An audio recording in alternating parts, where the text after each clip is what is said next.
as your shell sort of lands in that same place on the pedestal, that soft, I'm gonna say it was sort of like a deep purple light for yours. It changes to this like white golden kind of light, and you kind of feel that pull that you originally felt like release. Okay. All right. Okay. I'll go to Thelvanius next.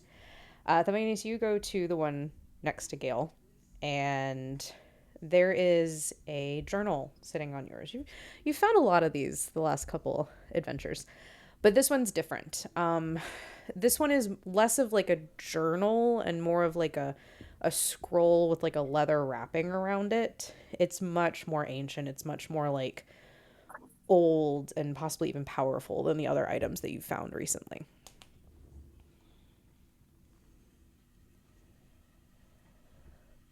So I think I watched Gail Mm-hmm.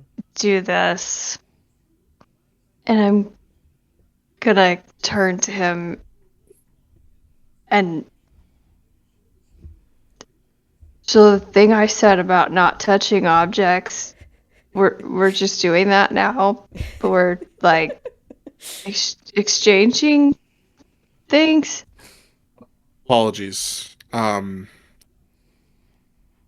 We are very in tune with the elements as, our position as the elementalism professor would suggest, and in tune with the ancient Atlantean mythos and the land itself. And while your words had wisdom to them, we felt compelled, and it felt right to do this. So we did. Is that the pull that I feel? Yes, it is directed at the scroll that is on the pedestal in front of you.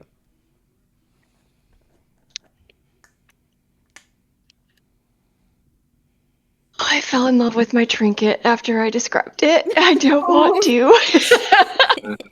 You know better. So I know. At least it's not itsy. No, no. So, Yeah. I would not have let you make it itsy, just for the record. yeah, I know. um, so I think I'm going to like actually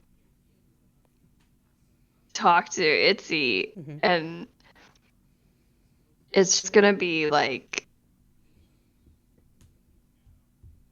he obviously gave up something that was like important to him. How could the thing that I'm thinking of right now be equivalent to this scroll? So, And that I what I will say is, especially going over the lore that Gale and Yara sort of told you, the items that were sacrificed, they were very powerful magical items, but that wasn't what the story like centered around. Like they know they were magical items because it was passed down through the voice of the Atlanteans. What was given up were very personal items from those five people. And when you entered and Yara spoke, she said that whole line about eye for an eye, give and take, curses require sacrifice to break.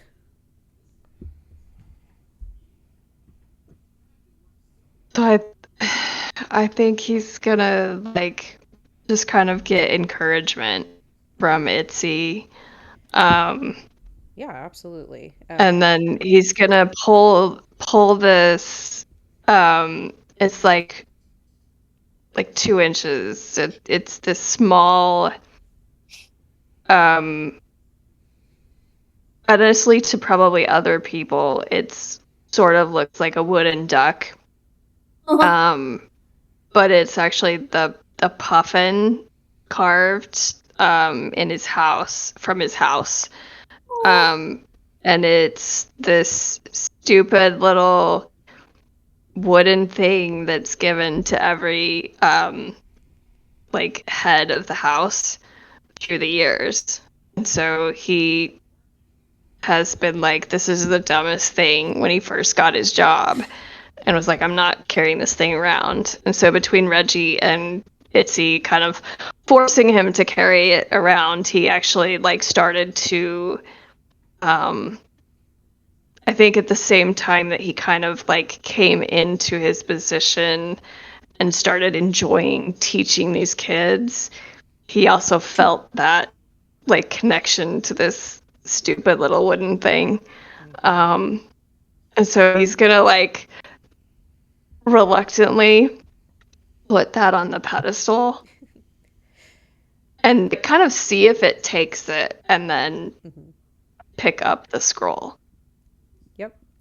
And very similarly to what happened with Gale, as soon as your item sort of touches that side of the pedestal, the light changes from this like light blue color over to that golden white, and you can move the scroll in that moment.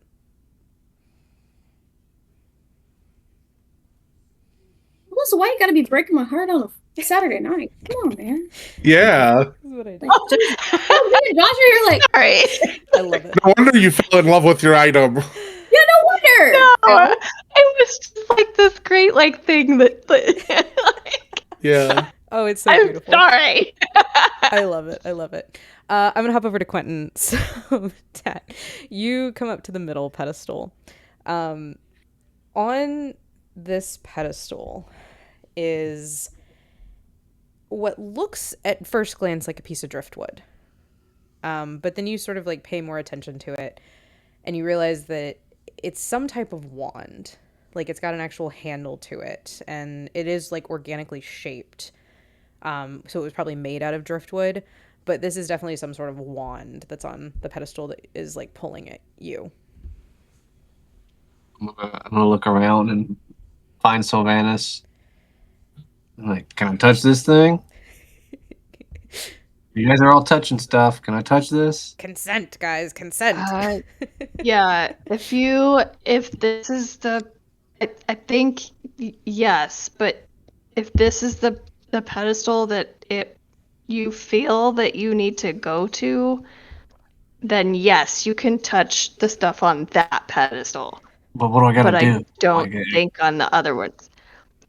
Uh, from what I understand, you give up something that means a lot to you.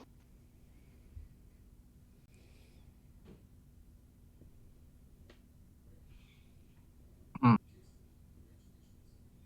me think on that for a second. I'm gonna start ruffling around through my bag. Starts pulling crap out like a clown car. Nah. Um. So I've got a Swiss Army knife that my grandfather gave me. Mm-hmm. Like, does it have to be magic? No, no, it is a trinket that either means something important to you, and I think in the assignment I said that it could be tied to like the first time you ever did magic or a person that was very important to you. Okay. Yeah. So yeah, I pull out this Swiss Army knife. It's got all the doodads and doohickeys. Um, and he also shared the same ability to speak with animals. Mm-hmm. Uh, and he used this when he was out bushwhacking, just to keep himself going. It's the only thing I have left. Didn't realize y'all were gonna get traumatized tonight, did you? No. No. It's an adventure. So We're going treasure hunting. Mine seems so mild because I went first. Yeah, but you didn't explain what you left it blank, I know. so it could still be gut wrenchingly sad. Yeah.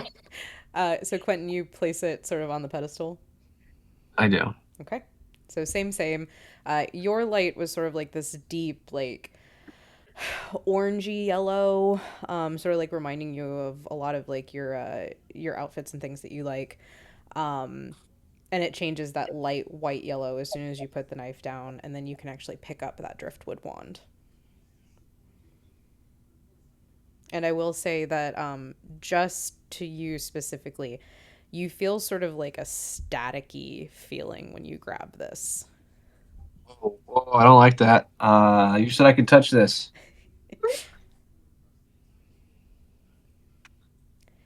Okay. Over to Yarrow.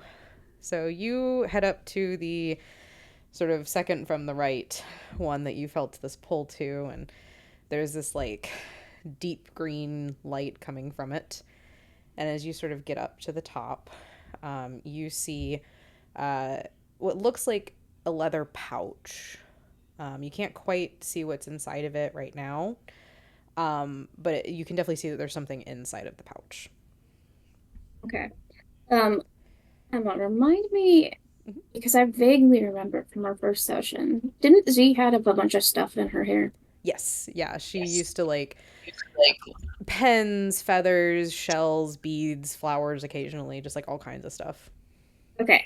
Um, you see that like Arrow's trying to like get their collar off, and they're having kind of a hard time to get their collar off, and then Itchy just like pops up like I'm a magical flea, yeah, and takes off the collar, and then like goes, "What do you want, boss?" And then Yarrow like looks at it and like noses at the bead that's on the little like tag that would be on the collar, and instructs Itchy like, now, Itchy, you know how long I've had this, but I thought I was going to collect a couple of them, but like, I think this called for that instead. So cute. Okay. And Itchy GM. goes, ah, yeah, boss. And like, bounces this little thing. It's like bigger than the little flea. Yeah. And like, hops up and then hops up and then pops it down. Yep. And as the bead touches down, it lights up again. And you can sort of grab the pouch. Inside, there are a set of rune stones. They seem to be carved out of different material. Some of them look almost like lapis lazuli.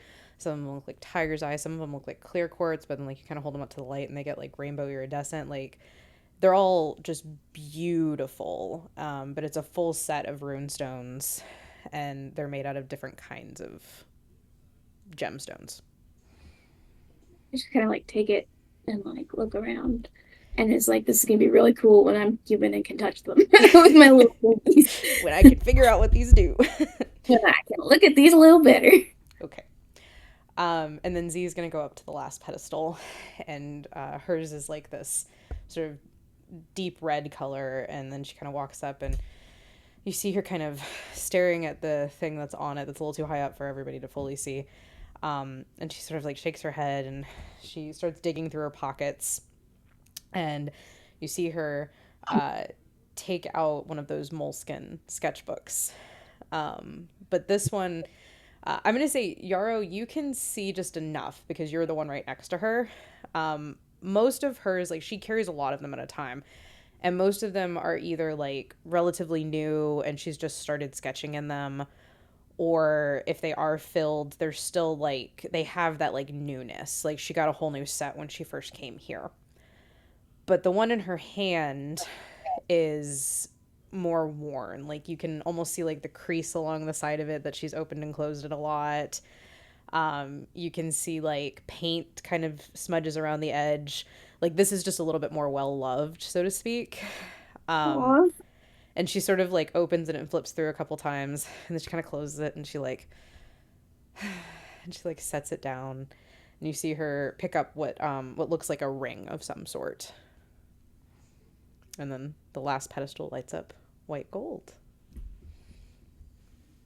Now, as everybody does this and that final pedestal lights up, sort of the last roll before we call it for the evening, I'd like everybody to give me just a magic roll. So I'll let you guys pick if you want to go based off of the indicator for your specific magic that you teach. Do that. Add your magic die and add whatever your additive is to it. And remember that if it is the magic you teach, then it's that +3 because you are the teacher for it. I know we haven't done a lot of magic rolling yet in this game. Surprisingly. Oh shit.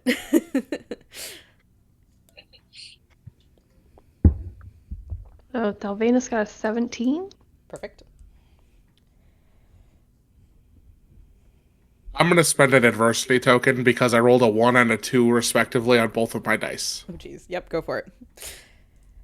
Got it. I rolled a 13. Same.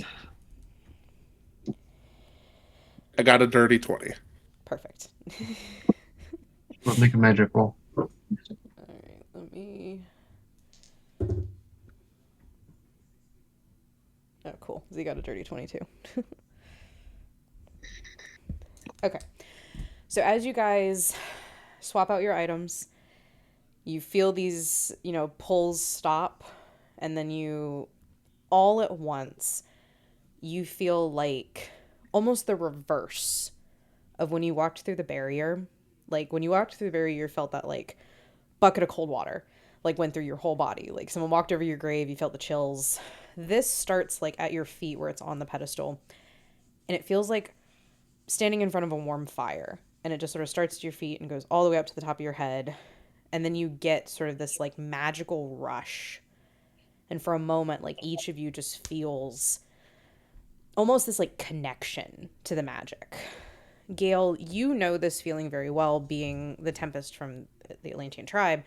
It's like when you connect to that. Like, you've connected to something bigger than yourself. And everybody feels it. Good to know. Yeah. All right, guys. Well, How does Quentin feel? Say again. How does Quentin feel? He feels it too. He doesn't understand it the same way that you guys do because he's non-magical. But he gets the description that I gave, and then it very much feels like that staticky feeling again, Quentin, like, but over your whole body. You're like, I don't think I'm ever going to get used to that, you guys. Ever. no, don't like it. I don't think that's something you get used to. I think that was different. Yeah, I'm not too partial to it myself. All right. Woo! Well, we're going to call the game for tonight here, guys. So very similarly to say how we say hi stream, we're also going to say bye stream.